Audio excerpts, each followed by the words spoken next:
महादेव, जय भोलेनाथ। नमस्कार, मैं साधना पांडे मार्गदर्शन पे आपका स्वागत करती हूँ। दोस्तों, मैं बात करने वाली हूँ आज आपसे आमल की एकादशी 2024 के बारे में। इस एकादशी का व्रत जो है वो 20 मार्च को रखा जाने वाला है और 20 मार्च को ही एकादशी के संपूर्ण नियमों का पालन किया जाएगा। चाहे चावल न खाने वाला नियम हो, तुलसी की पूजा न करने वाला नियम हो, सभी नियमों का पालन जो है वो 20 मार्च 2024 को ही होगा। 20 मार्च बुधवार को। दूसरी चीज़ है दोस्तों कि 21 मार्च को भी एकादशी का व्रत कुछ स्थानों पे रखा जा रहा है, क्योंकि 20 मार्च की जो एकादशी है वो उस एकादशी को व्यंजुला महाद्वादशी का व्रत कहा जाता है। इस एकादशी का व्रत करने से एक नहीं बल्कि 1000 एकादशी व्रत करने का पुण्य फल प्राप्त होने वाला है। तो ऐसे में जिन भक्तों के पास सहन शक्ति है वो एकादशी 20 और 21 दोनों दिनों को करके और विशेष पुण्य फल प्राप्त कर सकते हैं। परंतु सामान्य और साधारण भक्तों के लिए केवल और केवल 20 मार्च 2024 दिन बुधवार को ही एकादशी का यह व्रत धारण किया जाएगा। परंतु कुछ स्थानों पर विशेषकर साधु सज्जनों की बात करें जो कि विशेषकर भगवान विष्णु की कृपा चाहते हैं, एकादशियों में श्रेष्ठ एकादशी करना चाहते हैं, वो 21 तारीख को व्यंजुला महाद्वादशी का व्रत कर सकते हैं। क्योंकि दोस्तों शास्त्रों में ऐसी मान्यता है कि जो एकादशी जो है सूर्योदय व्यापिनी होती है, उसके बाद पूरे दिन की द्वादशी और त्रयोदशी होती है, ये एकादशी का व्रत करने से व्यक्ति को एक नहीं बल्कि 1000 एकादशी करने का पुण्य फल प्राप्त होता है। तो ये तो था महत्वपूर्ण जानकारी दोस्तों, जिसकी मैंने बता दिया। तो जो लोग करना चाहें वो 21 तारीख को भी एकादशी का व्रत धारण कर सकते हैं। अब ऐसे में प्रश्न आएगा कि क्या हम एकादशी को 21 को व्रत करें तो 20 को अन्न खा सकते हैं। तो दोस्तों ये श्रेष्ठ एकादशी है, महा एकादशी कहा जाता है, व्यंजुला महाद्वादशी, ठीक है। तो 21 तारीख को महाद्वादशी का व्रत है तो आप 20 को अन्न खा सकते हैं। परंतु ये बातें बिल्कुल जो है वो एक महत्वपूर्ण बात है जो कि अधिक एकादशी का फल दिलाने वाली है। सामान्यतया कहें तो 20 तारीख की ही एकादशी है और सभी 20 तारीख की ही करेंगे। मैंने कहा कुछ विशेष लोग ही इस एकादशी का व्रत धारण कर रहे हैं। तो देखिए 20 तारीख को आपको 10 बजे तक जो है वो गुरु पुष्य योग और रवि योग भी मिल रहा है। तो चूँकि यही योग जो है वो अगर गुरुवार को होता तो हमें बहुत अच्छा और बेहतर परिणाम मिलता, लेकिन ये योग जो है हमें मिल रहा है बुधवार को।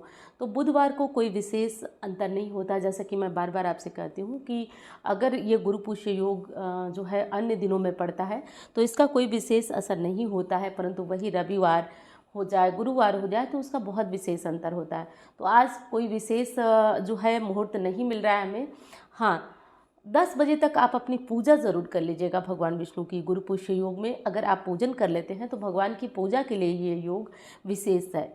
और अगली चीज़ है दोस्तों ध्यान रखने वाली कि भगवान विष्णु की पूजा आराधना जो है जो लोग भी करेंगे, चावल नहीं खाने का जो नियम होता है एकादशी में वो 20 तारीख को ही रखा जाएगा। तुलसी जी की सेवा और पूजा जो है वो भी हम 20 तारीख को नहीं करेंगे। तुलसी जी की जल भी नहीं चढ़ाएंगे और बाकी भोग भी नहीं लगाएंगे। शाम को दीपक वगैरह हम जो है 20 तारीख को भी जलाएंगे और बाकी दिन तो जलाते ही जलाते हैं। दूसरी चीज़ बता दूं दोस्तों कि एकादशी में जो नियम होता है वो 19 तारीख को ही आप पालन करेंगे। अगर आप 20 को व्रत करते हैं तो 19 को आप व्रत का पालन 10वीं तिथि का पालन करेंगे। उसके बाद दोस्तों 20 को आप सुबह नहा धो करके इस व्रत को करेंगे। जैसा कि आप ध्यान दें कि इस व्रत में, एकादशी व्रत में जो है नमक का त्याग किया जाता है। एकादशी व्रत में नमक का त्याग किया जाता है, अन्न का त्याग ज़रूरी है दोस्तों।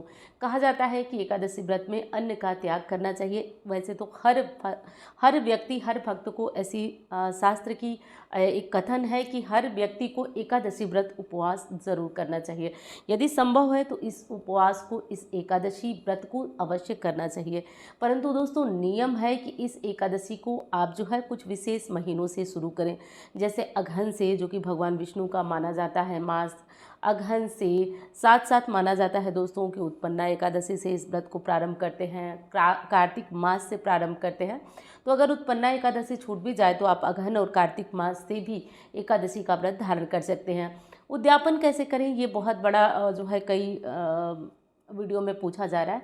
वैसे देखिए शास्त्रों में एकादशी के उद्यापन का कोई विशेष मतलब वर्णन नहीं मिलता है, लेकिन फिर भी आपको बता दूं कि जो व्यक्ति, जो भक्त एकादशी का व्रत करते हैं, अगर उद्यापन करना चाहें तो एकादशी के व्रत में जो है वो कम से कम आपको 11 ब्राह्मणों का भोजन कराना चाहिए। यदि संभव है जो भी दान दक्षिणा की चीज़ें हैं वो ब्राह्मण को बुलाएं। और सबसे बड़ी चीज़ ना कि एकादशी व्रत में जब आप उद्यापन कर रहे हैं तो आप जो है सत्यनारायण भगवान की कथा अपने घर में करा लें, सबसे बड़ा और महत्वपूर्ण कार्य, और आपका उद्यापन पूर्ण हो जाएगा। उसी में आप एक ब्राह्मण जो कि आप अपने घर में बुला रहे हैं उन्हीं को खाना खिला दें, उन्हीं को दान दक्षिणा देकर संतुष्ट कर लें और भगवान से क्षमा याचना कर लें। वैसे तो शास्त्र की ये मान्यता है कि जब भी इस तरीके के व्रतों का उद्यापन कभी भी होना चाहिए तो गौदान जैसी चीज़ें दान होना चाहिए। लेकिन आप ये भी जानते हैं कि हमेशा जो है चीज़ें अपनी परिस्थिति के अनुसार होती हैं, तो यथासंभव जो भी चीज़ें हों आप दान कर दीजिए। और हम लोग बात कर रहे थे दोस्तों आंवले की एकादशी। इस एकादशी में आंवला चढ़ाने का, आंवला खाने का और आंवला दान करने का बहुत बड़ा पुण्य फल है। आंवला दान करने से स्वर्ण दान के बराबर व्यक्ति को फल मिलता है। तो संभव हो तो आज जो है आंवले आप भगवान विष्णु को ज़रूर चढ़ाएं। आंवले का मुरब्बा मैंने पिछली वीडियो में भी बताया था, तो आंवले का मुरब्बा बना के रखे हैं और वो साफ़ है बिल्कुल, आपको पता है कहीं किसी तरह से कोई दिक्कत नहीं है, तो आप भगवान विष्णु को उसका भी भोग लगा सकते हैं। साथ साथ आज आंवले से बना हुआ कोई भी मीठी चीज़ भगवान विष्णु को भोग लगा दे। दूसरी चीज़ ध्यान ये भी रखना है दोस्तों कि आंवले का भोग तो आप लगा देंगे, खुद भी इसका भक्षण किया जाता है। आज एक विशेष काम सभी को ज़रूर कर लेना है, जो कि मैं लेते हैं कि फाल्गुन मास शुक्ल पक्ष की एकादशी तिथि कब प्रारंभ हो रही है और कब समाप्त हो रही है। तो ये 20 तारीख को 20 मार्च को सुबह 12:21 पर प्रारंभ हो रही है और 21 मार्च 2024 को सुबह 2:22 पर ही ख़त्म हो जा रही है। ऐसे में उदया तिथि के हिसाब से जो आंवले की एकादशी है उसका व्रत जो है वो 22 मार्च को रखा जाएगा। परंतु दोस्तों भगवान कृष्ण के विशेष भिन्न भिन्न अलग अलग मंदिर हैं, जिसमें कि 20 और 21 दोनों दिनों में ही व्रत की मान्यता है। और दोनों दिनों में जैसे इस्कॉन वगैरह मंदिरों में 21 तारीख को ही भगवान श्री कृष्ण की आंवले की एकादशी का इस व्रत को माना जाएगा, उसी का पालन 21 मार्च को होगा। परंतु वही बांके बिहारी वगैरह मंदिरों में 20 मार्च को ही एकादशी का व्रत धारण किया जाएगा। तो आप अपनी श्रद्धा और सामर्थ्य के अनुसार और अपनी जो भी चीज़ें आपको समझ में आती हो, जिस आप मंदिर की मान्यता को मानते हैं, बांके बिहारी, इस्कॉन, जो भी, उसके अनुसार भी आप इस एकादशी का व्रत धारण कर सकते हैं। दोस्तों अब बात कर लेते हैं दोस्तों की कुछ विशेष बातें जो कि आंवले के वृक्ष और आंवले के फल को लेकर के हैं। देखिए कहा जाता है ना कि यदि हम आंवले की पूजा परिक्रमा करें तो अनंत गुना लाभप्रद होता है। परंतु आज जो है मैं बताऊंगी आंवले की जो फल होता है, उस आंवले के फल में यदि हम 5 दीपक शाम को कहीं भी अपने घर के मंदिर में या फिर तुलसी के पास जला देते हैं दोस्तों, तो इससे रोग दोष कष्टों का नाश होता है और आने वाली समस्याओं से मुक्ति मिलती है। हर तरह की इच्छाएं धीरे धीरे पूरी होने लगती हैं। तो कुछ विशेष दिनों के अनुसार उपाय होते हैं जिनका पालन हमें ज़रूर कर लेना चाहिए। देखिए एक चीज़ आपको बिल्कुल स्पष्ट बता दूं कि ये मत समझिएगा कि एक दिन का कोई उपाय कर लेने से हमें जो है निश्चित रूप से लाभ हो जाएगा। ये उपाय इतना कर सकते हैं कि आपके कष्ट को काट सकते हैं, दुखों को काट सकते हैं, परंतु दोस्तों परमानेंट जो समस्या का समाधान है वो तो तभी मिलता है जब हम हमेशा के लिए भगवान की शरण में चले जाएं। अब इस पे आप एक चीज़ कह सकते हैं तो फिर रोज का उपाय क्यों बताया जाता है। देखिए रोज का जो ये उपाय होता है ना वो धीरे धीरे आपके पुण्यों को अर्जित करता है।